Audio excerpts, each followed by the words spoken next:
What's going on, Luca Nation? I'm having some fun today. So we had our I think it's our last Spanish class here. I'm not totally sure, but we had a graduation, so that was fun. This morning I played around with some NFTs on Panini and Top Shot. So can you tell us something in Spanish? Give Luke Nation give a sentence in Spanish. I mean, you had a whole class. This was your last class. You got to have learned a sentence, right? Yeah, of course. Me gusta jugar fútbol. Me gusta. Wait, what was the last word? Me gusta jugar what? Jugar fútbol. Fútbol. So you want to play football? I like to play football. And you don't want to conjugate the verb jugar? Me gusta, you conjugate the first one. All right, I like it. So me gusta jugar fútbol. So you want to play football. Okay. No, I like to play football. You like to play football. Or me encanta hablar you're the one who took the class. I didn't take the class. Con and what does that mean? Amigo Cage. Yeah, Cone Cage. I love to talk sports, or I love to talk sports, basketball, soccer, football with my friend Cage. You paid for this class? Watch this. You ready? This is free. Watch what I learned. Uno enchilada, por favor. I'm set. Nice. I know how to order. One enchilada, please. Yeah, enchilada. It was good stuff. How about this? You ready? Yo tengo ganas. What's that? What's the value here for Luca Nation? You were in Mexico, and this is proof of that. You took a real Mexican Spanish class. So is there a different dialect that you learn when you're in Tulum? Like, I know it's not Castilian Spanish that you'd learn, like, if you were in Spain. Is it like a different dialect? You learn something different? Like, does coyote mean something different there? I don't know what coyote means. But I'll tell you guys, do this. Go to my. If you lose your passport, you might find out. Go to my Instagram page. On the story, you'll see there's 5 of us in the class. It's me, my buddy Brophy, the teacher, and Hofi and Yohai. So you could see we did a picture in front of the school. So it's right on the story for anybody out there who's curious. Maybe I'll even post it in feed. Un foto enfrente la escuela. Since you're in such a chipper mood, you're right. I'm in a good mood. La escuela. What do you want to talk about on today's show? We have so much fun stuff going on.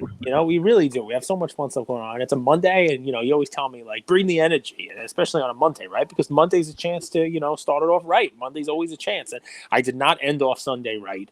Not that we didn't deliver any episode. That was a great episode. And yours truly called it. Gary Vee was going to show up late. I did say it. But I ended last night by eating a pint of Haagen-Dazs. I let Luca Nation Fit Fam down. Yeah. And I just slammed it and went right to sleep, which is like the worst thing you could do. I'm trying to eat healthy here and the whole deal. So listen, sometimes we stumble and we fall. But, it's about getting back up. Like the words of the infamous Rocky Balboa. Right, Rocky Balboa, the infamous. He says it's not about how hard you can hit. It's about how hard you can get hit and keep moving forward. And that's my topic for you, right? So this market, we were up, we were riding high, we were rocky. We had the eye of the tiger. We were winning. We had just beat Clubber Lang. We took out Drago. We were killing them. We were riding high, right? And then we took Rocky 5, which was like a real downer, right? That was basically February to like this month. Right, Rocky 5, with Tommy the Machine Gun. Yo, Tommy, I didn't hear no bell. Right, it was a bad moment in the Rocky franchise, like one that they would like to forget, sort of like Godfather 3. And it looks like we could see the sun. We look like we could see the sun through the trees, right? We look like the sun's coming out of the clouds here. Like, oh wow, like maybe there is some the fog is lifting. Maybe the light at the end of the tunnel. Up. Light at the end of whatever saying you want to use. Give me a saying en español, por favor. So actually, on your point of it's not about getting hit, it's about getting back up. Yeah. Tim Grover. So he wrote a book called Winning, and I haven't read it, but I've watched a few of his interviews. I plan to read it, but one of it was make sure to get up, but get up a different person. So stay down long enough to learn from your mistakes, because don't just keep getting back up and getting hit. Don't keep getting back up and getting hit without learning.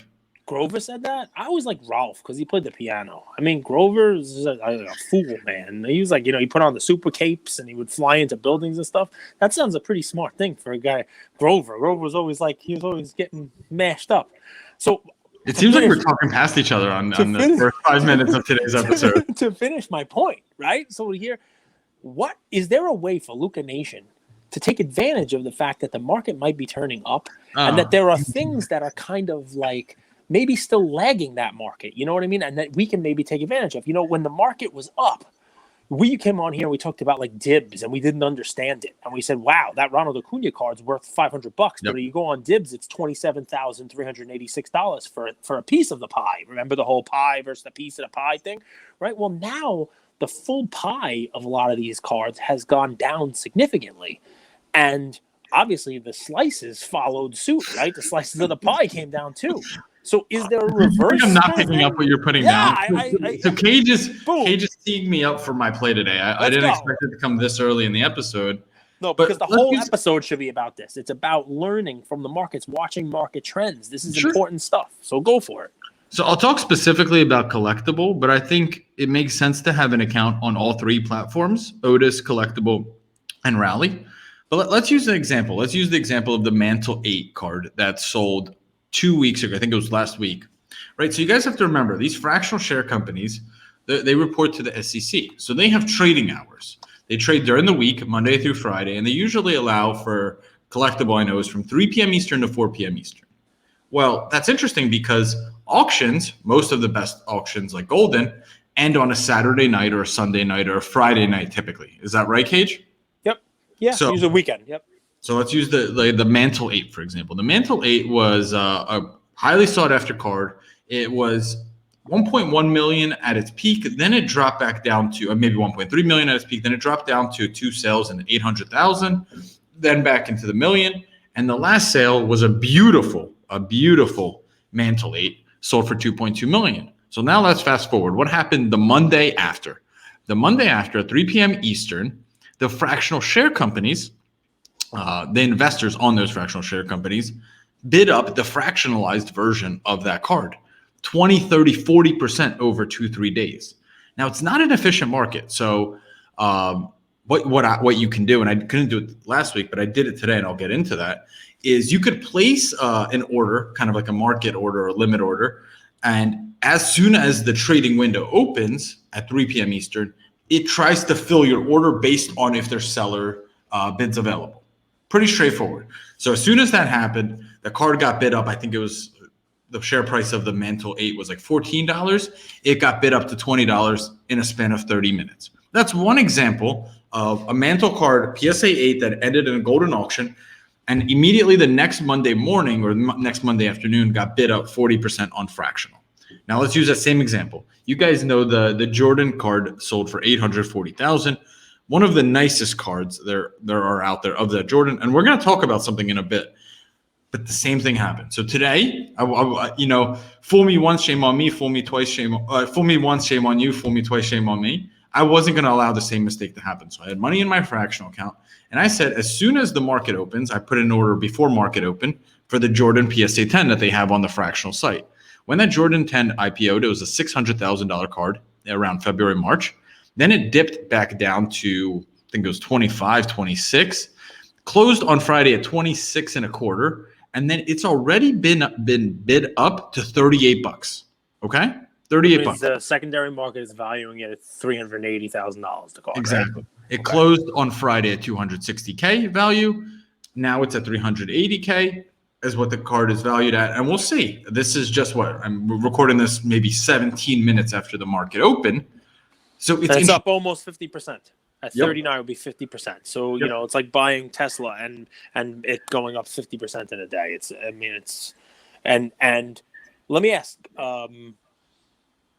did it open at the 26 that it closed at, or did it open higher than that? So it's not like open and closed in that same in the way you think about it. There are bids and asks, and there's just a spread between the two. So one thing I don't know is if can sellers remove bids over the weekend after after the market's closed. So what there was, Cage, is there's just like layers of asks. So there was asks at 31 bucks, asks at 32 bucks, asks at 33, and it blew through all of those. And then there was a big wall, $38 of like 30 or 40 shares at 38 bucks. So it's sitting at that 38 mark right now. Okay. So, people who own that in the secondary market, who owned it at $26, can now sell it for 38 if someone clicks buy, if someone clicks bid. So it's a bid and ask, just like stocks. Interesting. Just like stocks. And here's what I think I'm seeing. Right before National is garnering a lot of media attention. I've never been to National, and I'm curious, Cage, I don't think you have either, but the media attention, like Ronaldinho is now going to National. Gary's going to National. Big players are going to National. Rob Go's doing did an NFT sale where he's going to have a dinner at National. So the media attention at National and kind of the surrounding, I don't even know if it's like the anticipation, I think is the word I'm looking for, has also had an effect on prices. That's literally what demand is, right? It's anticipation. So the demand has caused card prices to kind of perk back up, and it's trickling into modern, but hasn't hit modern as much. But I also think that has to do with fractional, and I think that that's going to occur in the next few weeks leading up to National as well. So I would take a look. What are some auctions that are closing this weekend? I have no doubt that the auctions that are closing this weekend will also have some record highs that will be announced at National or that will be discussed at National. And there's the fractional counterpart, whether that's on Otis, on Rally, or on Collectible, the fractional version, the pizza slice that Cage mentioned to the pizza. There's some opportunities there. There's some real opportunities there. And they're so funny that they're so simple and in your face. You don't have to buy a card. You don't have to go on eBay. You don't have to have it shipped. Just deposit some money, click a few buttons, learn the platform, of course. Only do this if you're educated in fractional. I think it's smart, and I think it's a really smart way to just deploy 5 or 10% of your entire capital, not all of it. Here's why I think it's cool, right? So a couple things. You were talking about the auctions ending, but if you watch the market kind of ebb and flow, right? So when fractional got huge here earlier in the year is when the Goldin auction in February and the market peak and the whole 9 yards, and everybody was like, wow, look at the money. And, the fractional share, you have these pieces of it, the whole deal. Well, the market has gone down with these cards. You saw the Jordan card that you're talking about today at now a valuation of $380,000, right? That it was selling in the twos. I think one sold for as low as $217. It came down, down. And it basically is kind of like almost like a lagging indicator, right? It's almost like it's trailing the actual price of these things. And I would venture to say that there's probably going to be, if the market is going to perk back up, almost everything now in the fractional world is going to be a little lower than what the next sale price is going to be. Sure. And it looks like the fractional lags the actual tangible asset, right? So go ahead. So the real question, the real strength an investor needs to ask or figure out is how much does it lag, right? That's the true question. How long and does it take for the market to catch up the fractional to the card market?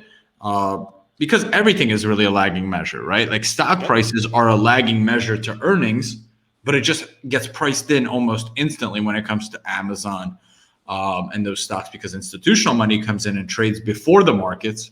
Here, we all, in theory, have a fair share of jumping on board with that lagging measure. So you're absolutely right.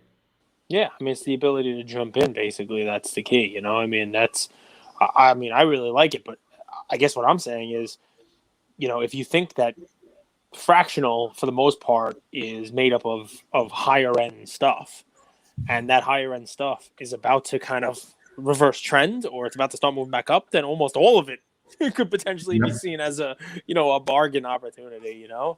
There's two ways to play it too, guys. So you could be a little bit more gambling-esque, and let's say there's 5 auctions of cards that are ending with Goldin that are also on Collectible. You can buy in on the Friday or the Thursday before and already list them for sale, or it's not really for sale, but you could already create asks on Monday morning that are significantly higher, and literally over the weekend kind of profit, buy the bid on Friday, create an ask on Monday, and just hope for the auction to close at record highs, or not even record highs, higher than previous sales.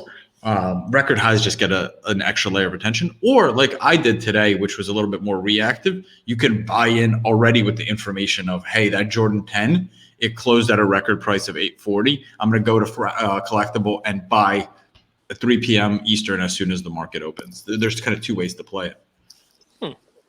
I mean, I like it. I definitely do. But listen, there's a lot of research that has to go into this. I mean, that's the key, right? That's, you monitor the sales, monitor what's going on, and then look for something that that has been beaten down and is now catching up to where it otherwise would be or should be. Understanding how to create bids and asks, also like just the fundamental of like buying stocks. Yeah. You could create a few orders, right? Like let's say you have $1,000 in your account, you could create one order at a price of 30, one order at a price of 35, and another order at a price of 38. So you could kind of, if you're buying, kind of dollar cost average, because there's not a ton of shares available either. So you might not get filled at 30, but you still want to get filled at 33 or 35. So there is that level of also understanding kind of how to place an order, but it's all manageable. There's a ton of resources on the internet. Hopefully fractional becomes a little bit more a part of culture. So, we could put out more educational, informational messages to kind of educate the audience on fractional. Right. It's a new industry. Cage. Yep. If you were an owner of 10 Michael Jordan PSA 10s, and you're a millionaire, you got some money behind you, would you have bought that Jordan 10 for $840K? It depends, right? It's more than that, right? If I have 10 of them, and money is no object, maybe. Because now that's a really cool looking thing. So listen, guys, there's always been differentiators. There's always been, fun stuff. I remember a year and a half ago, 2 years ago, maybe, when the Jordan PSA 10 was about $150,000 card. Let's call it that, right? So 150 last year. One of the handful, I think there's 3, BGS 10 Michael Jordans circulated. It popped its head up, and someone made a $750,000 offer for it, and it was rejected, right? So that was like a 5x of what the regular PSA 10 was valued at. I can only imagine what like a BGS 10 of the Jordan would sell for now, right? That's the same thing you're seeing with this demarcation. And am I allowed to do a little cageism here? Can I go off on a cage tangent? You could bring this train back on the tracks, because I love the point, and I don't want to lose sight of the opportunity of fractional, because as much as we talked about, fractional being an interesting thing to me in the beginning, and that I would just buy the whole pie instead of buying 2 slices of the pie for the same price as the whole pie, right? It has gone reverse, and now you can get the pie. You can actually get enough slices that add up to the total of the pie, for cheaper than it should be. So that I don't want to miss the point here. Okay. So I get it, right? So like now you're sitting at a situation where the 8-slice pie, 1 slice of the pie is actually costing 1/10. So before I get to my play and my talking point of the day, I want to talk about something that we started when we talked about PSA and Goldin. And I said how, they came out and they said it's going to be an arm's length deal. It's going to be an arm's length transaction. It's going to be one of those things, right? And that don't worry about it. There'll be no favoritism shown whatsoever to Goldin and blah, blah, blah, blah, blah. And one of the things that I said was that if I were PWCC now or any other auction house, I would lean on my card designations. My ability to now decipher what's a good 10, what's a bad 10, and PWCC has their striations, right? Their E's, their S's, their A's, their PWCC grade within a grade, let's call it. Let's coin a term, the grade within a grade, right? And I said how Goldin will have a tough time now doing a good enough job in their descriptions, saying, this one, everything's where it should be, or, this one's a nice version of the card for the grade. Like everything, the corners are good, or, they can't really say the corners are pretty bad. You usually see better corners on a PSA 9, right? Because can they say that? Are they going to take shots at PSA? Are they going to take shots at a company that is now, under the same type of umbrella as them? And one step further, if you're Ken Goldin, now Ken has a great life, right? Ken's going to play soccer with Ronaldinho while you're getting the autographs from both of them on the jersey, right? So Ken's got a great life. He's doing great. He's worked hard. He's doing his stuff. But half of me on the weekend was sitting there thinking to myself, I wonder if Ken's angry. I wonder if Ken is sitting there saying, I no longer have the record price for Michael Jordan, and it's going to be difficult for me to regain it because I can't have a Golden ABC. Can he do that? Can he have what PWCC has? Because now it sounds like the market might be looking for that. The market might be asking for that. The market obviously reacted and gave a price premium for a PWCC S, right? The top 5%. If Ken wanted to do Golden ABC, like this 10 is a 10A, a Golden A, or a Golden B. Can he do that? Or is that a smack in the face of PSA? And you're saying to PSA, guys, a 10's not a 10. I mean, it's interesting, right? Here's where I go with it. So it's not enough to just have a good idea. You have to execute it on it properly. So that little diamond sticker that people put on the card, that to me is a good idea poorly executed. PWCC with their designations is a good idea of really professionally executed, in my opinion. They see a ton of cards as an auction house, and they have these designations. I think it's top 25%, top 15, and top 5%. Yeah, they have the top 5, top 15, top 20. So it's almost like a certificate of authenticity that comes with a signature, because I think you could remove that sticker you can at any time. It doesn't do anything to the aesthetic of the card, but it gives the card a special designation saying, hey, we see a lot of this type of card, or we've seen a good amount of it. We believe that out of all the cards in circulation, this is a top 5% of all those. This is a top 15. So it's a good idea, and it's well executed. So the whole ABC, I think Ken Goldin can execute. PSA can do it. They just have to do it the right way. All right. Well, I think the problem with executing it is that Ken is going to get PSA 10s in his auction and have to have a bright line demarcation and basically say this 10 is better than that 10. And does that look good for the uniformity of grading for PSA? Is that a good look for PSA? I mean, look, we all kind of know not every 10 is the same, right? But, if I'm PSA, I'm maybe trying to dissuade Ken from doing that. And if I'm PWCC, I would be shouting this sale from the rooftops. You think if you're a PSA, you dissuade Ken from doing that? I do. Is that because you as PSA still think of yourselves as a grading company and not a market maker? To me, they're clearly positioned as a market maker. Right, but it hurts the market they're making if there are 10s that are going to sell for less than other 10s. And yes, they're making a market. The market is based on the grades that they're giving out. So the grades have to have some, they have to have some uniformity. Otherwise, what's the point of the clarity and liquidity of 1 through 10? And remember, PSA is grading way more, Luca prisms with liquid 10s that Star Stock is that StockX and all these platforms are going to be based on.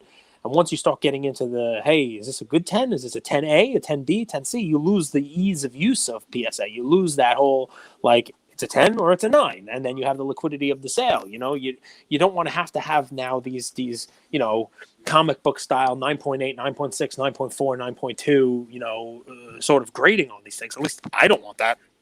But PWCC should be hanging their hat on that, right? And I mean, look, the cynic in me is saying if I were PWCC, I would have rigged that auction. That's the cynic in me. Because if I were them, I'd be talking about how great it is and how they're the only auction house that's doing it, and that Goldin can't do it. So I don't think it's just enough that they're doing it. I think they've done it really well. I really like the way that they have those exceptional, superior. I like the look of it too. I don't know. What look? The look of what? I mean, there's no difference. They don't do anything to the slab. If you win one of those, they send a card with it. It's like a little thing that has a little sticker on it that says E. It's got it's almost the same type of thing, right? It's I have an E. It says E. And they've also changed it. It used to be different letters also. So it's not that old. Listen, the point is not to crap on it. The point is to say, if this is where we're headed, I think, Goldin may have a difficult time doing it. And maybe I'm an idiot. Maybe I'm wrong. Guys, let me know. right? Maybe it's a known fact already that there are clearly better 10s than there are other 10s, and Ken would be doing that anyway. I mean, this was the first reaction I had to their taking over. I read like a Mickey Mantle description. It's like, hey, this one has great corners. This is a really nice copy for a 10. Like or this is a really nice copy for a 7. That's what you expect from an auction house, and I don't know whether or not, if I'm Ken, I give second thought about doing that. Like would I really say in here, I can't, this one's a 7 on the slab, but really it's only like a 6. You know what I mean? Like this one, it's really off center. I don't know what the grader was thinking here. Like obviously no one writes that in an auction, but you understand the point, right? Like when you write it in the notes, you begin to compare apples to oranges. When you have designations like PWCC has, you're starting to compare apples to apples on top of apples to apples, if that makes sense. You're comparing oranges to oranges on top of apples to apples in the sense that I understand it. I understand it entirely. It's just one of those things, right? So you asked, would I buy that card? Maybe. Right now, most people would not pay that kind of a premium for it. I don't think, right? So from an investment standpoint, I don't think I'd be buying it, right? Because that's difficult. I mean, look, this guy may have a plan. He may be a BGS fan, the guy who bought it. And he may say, you know what, I have the top 5%. It's clearly a gorgeous card. I'm going to send it over. I'm going to fly to Texas, and I'm going to put it in a BGS black label. And maybe that's his plan. I don't know, And maybe because of that, he paid a premium because he knows that if it gets in a black label, it's a little off-center top to bottom. But seven-figure card. But, yeah, who knows? You know what I mean? Like, I don't know what his plan is, but I don't think I would do it. So I wouldn't pay that. So that was a big premium to pay. But simultaneously, Cage, someone who's coming into this market pretty fresh, has a fresh eye. Mm-hmm. As much as every PSA 10 should be the same, we know that that's inherently not going to be the case because no two cards really are the same, especially when you take into consideration that they're 35, 40 years old. So I think that there should be some way, not dead center in the middle of a card with a diamond, but some way to designate, because that card looked beautiful, Cage. The color on that was so much more vivid than other PSA 10s of Jordan that you've seen. And that deserves a premium because it's a better version of that card. Okay. I mean, it makes total sense. I like it. I mean, listen, everybody's looking for a way to say theirs is better. We talked about this already, right? I just, there's a tipping point of what I would pay, right? If one sells for $384 the same night as this premium one, am I really paying more than double?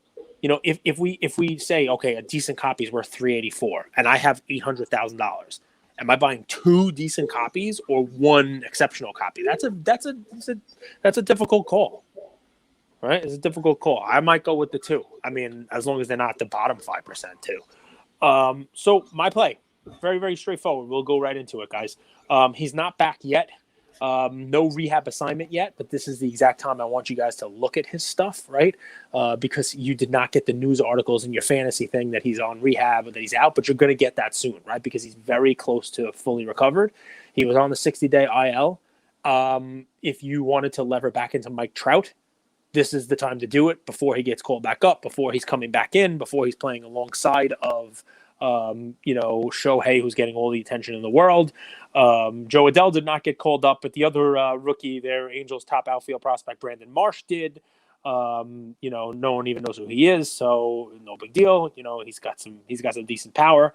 That team, looks like typical. They'll be okay, but they're not actually going to win a championship this year. That said, Trout, if you look at Trout's cards, you don't have to go back to February. Just do a nice, reasonable comparison. Go back to towards the end of April before he got hurt. He got hurt in May.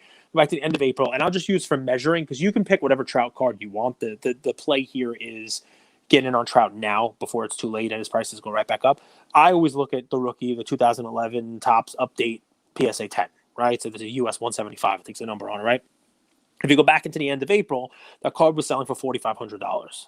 Every auction above $4,500. I saw some 48 and 49, but let's just do 4,500. In the last week, they've sold at auction for under 3,000, right? So Am I saying it's going to go all the way back up to where it was? No, he was having a good start of the season. Obviously, it sucks that he got injured. I think he's going to come back. You're not buying that card because you think he's going to win the MVP this year because he's been out too long to do that. Plus, his teammate pretty much has a stranglehold on it. Vlad Guerrero might win the Triple Crown and not win MVP this year. But this may be your last time to get in on Trout this cheap. When he starts playing again, I expect a bump. And a 10% bump on a card like this gets it back up to 3,300. That's $300 out of nowhere. I'm not saying this is the card you have to buy for your play. It's my favorite Trout card, so that's the card I would be looking at. But any of his cards, any of his rookie cards, any cards of Trout that you wanted to get in on, it's very rare. Andrew likes to say this all the time, and I kind of scoff at it, right? Because if you're a stock investor, you're like, oh man, I want to find the next big thing. I want to get in that NFT before it pops. I want to get in something and be the one that found it, right?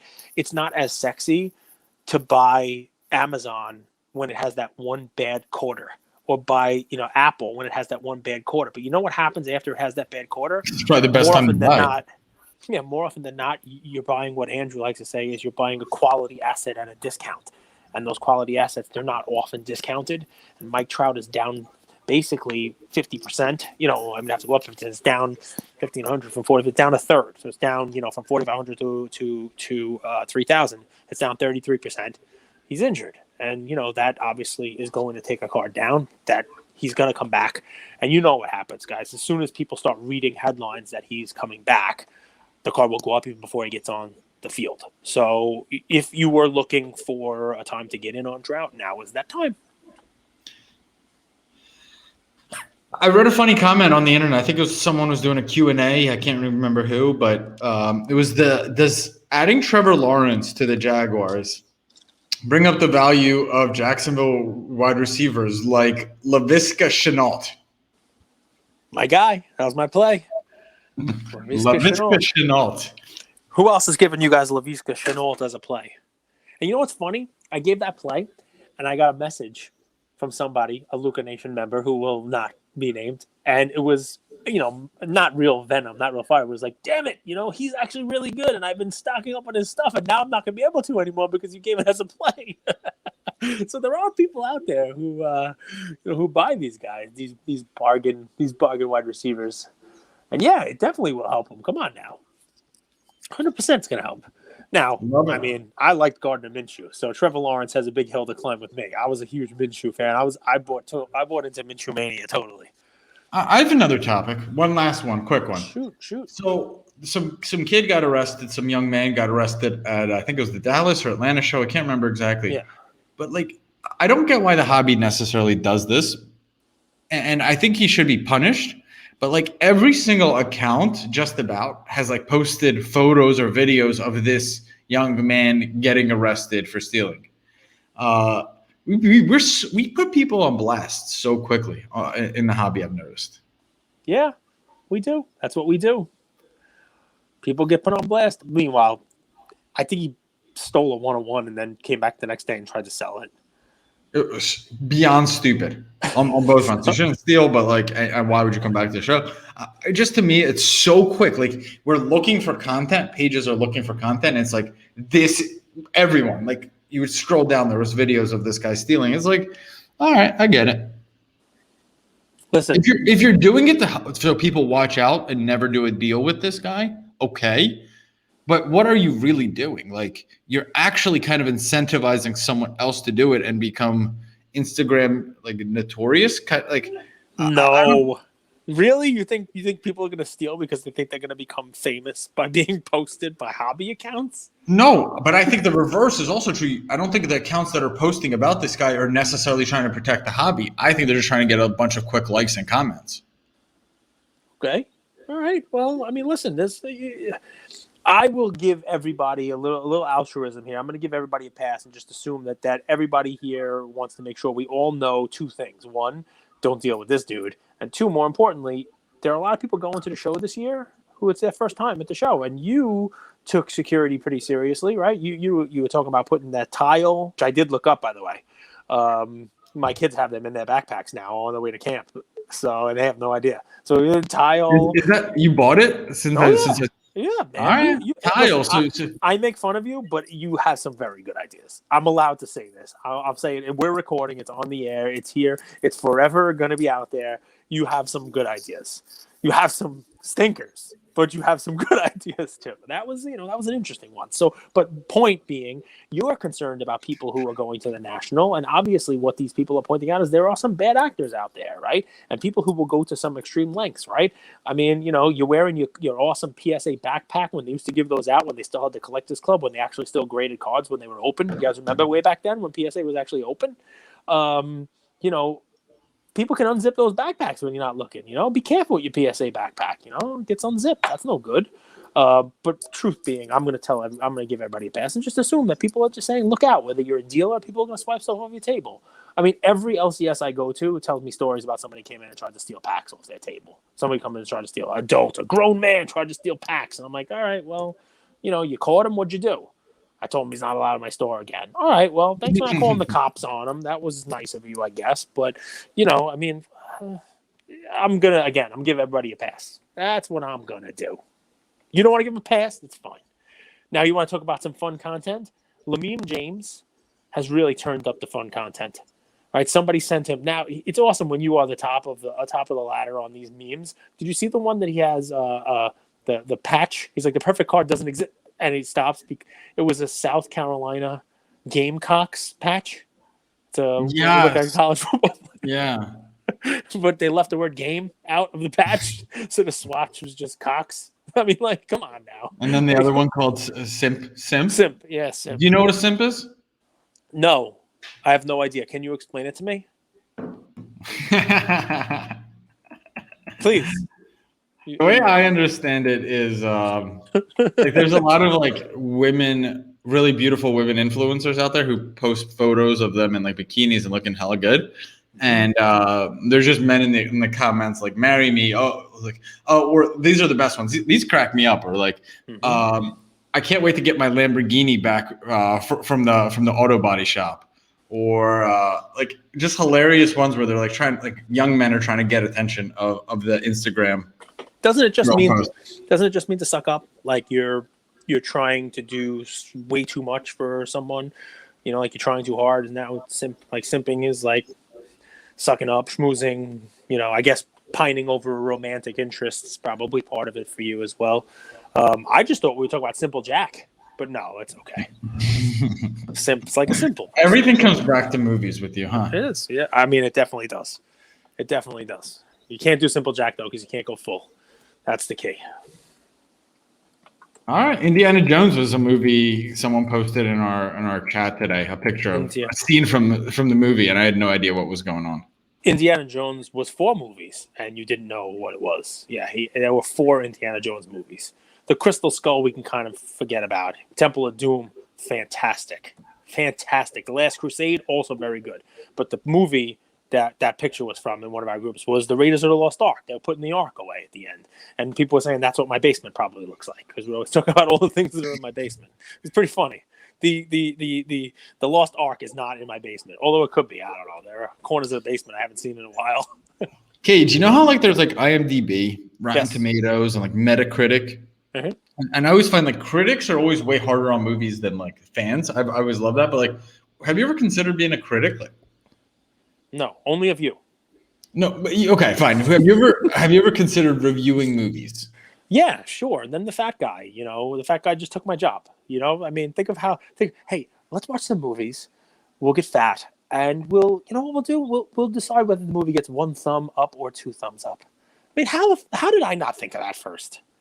How did I not think of Siskel and Ebert first? I mean, what a great thing that was. Would I like to critique movies and be a critic? Sure. Here's the problem with critics and a lot of content people out there in the hobby.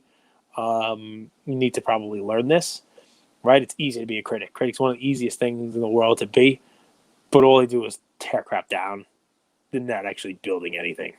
And it's a much more desirable thing to be to actually try to build something up than to tear it down. And that just got way too serious for a fun Monday episode.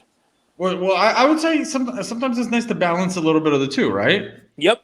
80-20 rule, the Pareto principle applies.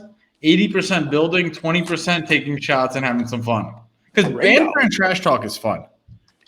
Who's Pareto? The Pareto principle, 80-20 rule. I don't know. What's Pareto? 80% of the value comes from 20% of the employees in one example, but that breakdown is found in a lot of places in nature. Oh. But it was like applied a lot to like workforce. Like So it's 80% of your value or 80% of your productivity in a company comes from the 20% of your best employees. So Pareto, would it be like Parado? Pareto. Oh, okay. Because Parado, we can bring back to your Spanish lesson. That would be en español, unemployed. Desempleado. So it brings it all back home to you, my friend. The Spanish lesson. Brick by bricks. Learning a language is really challenging because of like when you're losing weight, you could go on the scale every day and you could see that progress, right? I did the right things, I did the wrong things. When you're learning a language, you don't really know how it's clicking. Some days it feels like it clicks. Some days you're like, I don't even know what's going on. But I mean, you're in Mexico, right? You could use it. Like, you go to the store and try to buy something. You try to like say, all right, today for the next half hour, I'm going to do the best I can just speaking Spanish. Yes, but it's more like in this encounter, I'll try to speak in Spanish. Yes. All right. I do that too. But you know what I try to do? I try to sneak the word meow in as many times as I can. You understand what I'm saying, right, meow? Right, meow. I think this episode's over, right, meow? No? Are you making? Because my sister and I talk like that sometimes. Are you making fun of us?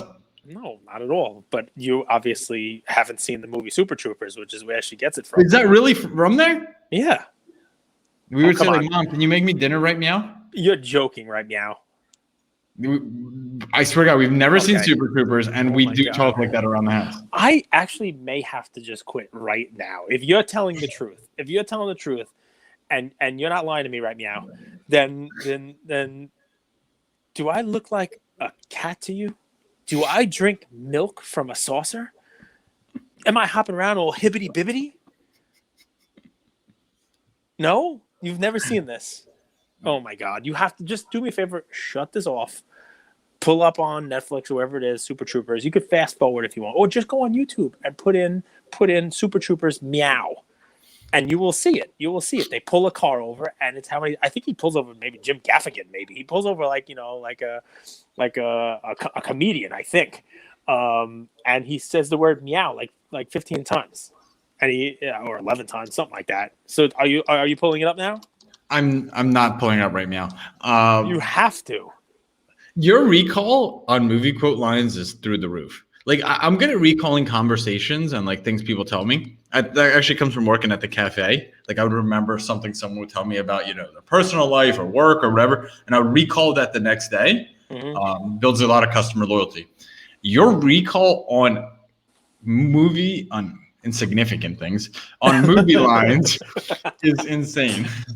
Well, it is Jim Gaffigan. Go look it up. And Luca Nation, this is 2 today. Right, you guys put in the groups a scene from Raiders of the Lost Ark, and he had no clue. What'd you guess? You guessed it was Back to the Future. He guessed it was Back. And then I said Click. Like it looked like the Bed Bath & Beyond scene when he like. Click. So Click, you've seen. I like Click. You've seen the movie Click. That left a big impression in my life because what I realized is that movie's such a good metaphor. Like we fast forward through life so much, and not literally, but like sometimes we look forward to a vacation. And then when we're there, we're not present. Or we look forward to a wedding, but when we're there, we're worried. Or we look forward to a new job, and when we get that new job, we're always kind of thinking about the future and not living in the present. And I was like, that movie left such an impression. I was like, wow, I don't want to fast forward through my life. Like I want to enjoy the moments as much as I can. Yeah, that was a great analysis of that movie. That was pretty awesome. Well done. And we're going to leave it there. Go watch Super Troopers. I can't believe you haven't seen that movie. Oh, my God. Take care, Luca Nation. Beat them up a little bit. We love you.